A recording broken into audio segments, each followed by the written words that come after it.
Of course, war is horrible, so why did the Palestinians initiate this war with their vicious attack on Israelis on October 7th? Well, they didn't. What do you mean they did? They didn't. This war has been going on for 75 years. Israel initiated it in 1948 by ethnically cleansing 750,000 people. We must expel Arabs. Get out of here. We must expel Arabs and take their places. The U.S. We must expel Arabs and take their places. And if we have to use force, not to dispossess the Arabs of the Negev and Transjordan, but to guarantee our own right to settle in those places, then we have force at our disposal. David Ben-Gurion, the first prime minister of Israel, said that in 1937. And that's what they proceeded to do. The people in Gaza, this is what you need to understand. The people in Gaza, over 80% of them are refugees. Many of them are from a place called Majdal Asqalon in what is now southern Israel, in a city called Ashkelon. And they were dragged from their homes and driven from their homes, placed in prison camps, barbed wire prison camps, and then dumped in trucks in 1950 into the Gaza Strip, where they would be permanently warehoused. And then Israel proceeded to move Arab, Jewish refugees and Russians into Ashkelon to prevent them from ever coming back, and pass laws to prevent Arabs, Palestinians from being able to return to their homes. 750,000 were ethnically cleansed.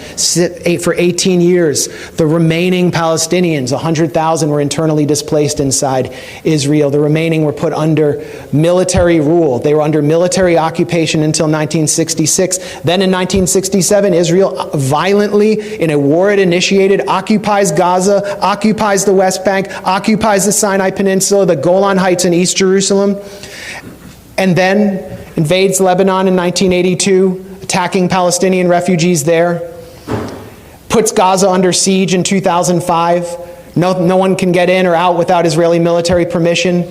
We must kill and kill all day, every day. That's according to Arnon Sofer, an Israeli government consultant who helped devise the siege of Gaza.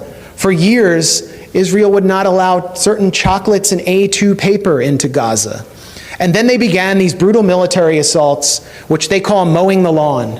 Slaughtering a few people will leave Hamas intact, but teach them a lesson.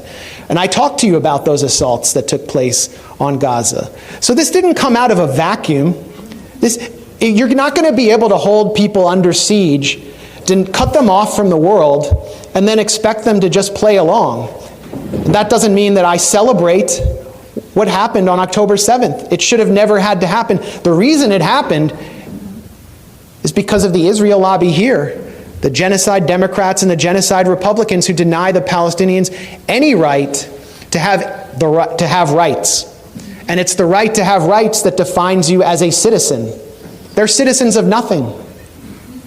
And now we see what Israel really thinks of them, really thinks of their children. Gaza has become a graveyard for children, according to UN Secretary General Antonio Guterres. So this didn't start on October 7th, and it's not going to end when there's a ceasefire.